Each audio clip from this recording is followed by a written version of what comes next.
Today, we're going to talk about resistors. We'll look at the ideal resistor, real resistors, example usage, power losses, and a few different types. Resistors all follow Ohm's law, that is V equals IR. The voltage across the resistor equals the current going through the resistor times the resistor's resistance. The resistance of the resistor is measured in ohms, noted by the omega symbol. Looking at the ideal resistor, Ohm's law is all that we need to consider. There are no effects of temperature on the resistance. The ideal resistor can dissipate infinite power. And the ideal resistor is perfect in value. There is no error or 0% tolerance. Unfortunately, none of these things are true in reality. Let's take a closer look at the temperature effects. All real devices will have some dependence on temperature. Most resistors will have a very slight increase in resistance as temperature increases. Let's take a look at power dissipation. Power dissipation is limited based on the size of the resistor, the design of the resistor, and if there's any cooling system. Now, how about error in the value? All manufactured devices do have some kind of error caused by manufacturing flaws. Resistors are no exception. Now, what can we do with this resistor?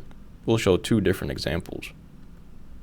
The first possibility is to create a voltage which is a division of the input voltage. We have a voltage source on the left connected to two resistors on the right side. V1 is the output voltage. Here, we are just going to look at Ohm's law, or V equals IR. We won't derive the exact V1 voltage.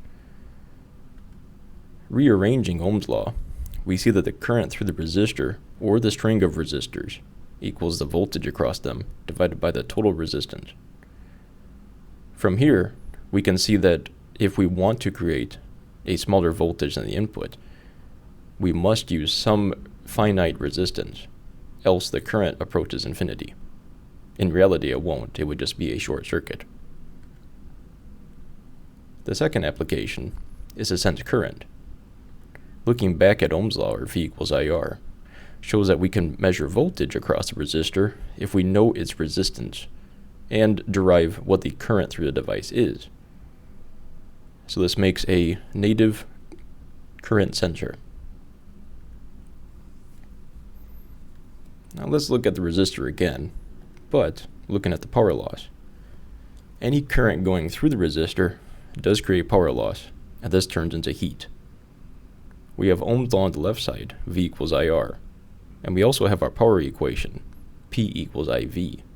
From both of these, we can rearrange and solve. First, let's solve using current as our variable, P equals I times IR. Simplifying, P equals I squared R. But let's say we don't have current, but we have voltage. Let's solve Ohm's law in terms of current. Then plug this into our power equation. P then equals V over R times V, or V squared over R. Let's look at a few different types of devices. The carbon element resistor is a very low-cost device, although is not low noise by any respect. Thick film devices are the most common surface mount device. These can range from 01005 or smaller to 0603, 805, 1206, and larger case sizes. The thin film resistor looks very similar to the thick film, but is constructed slightly differently. These have advantages for noise. Metal foil, film, or element devices typically are used for current sense applications or precision applications. And the last type is the wire-wound resistor, which is typically used for high power dissipation. We'll look at the wire-wound resistor a little bit further. The usual wire-wound resistor uses a resistive wire wrapped around some kind of core element. That core element could be a piece of ceramic, which handles temperature very well. Doing so, we not only get a resistance, but we just made a loop of wire, so we will have a notable inductance of the device. This must be noted during the design of whatever the circuit is. If the inductance is problematic,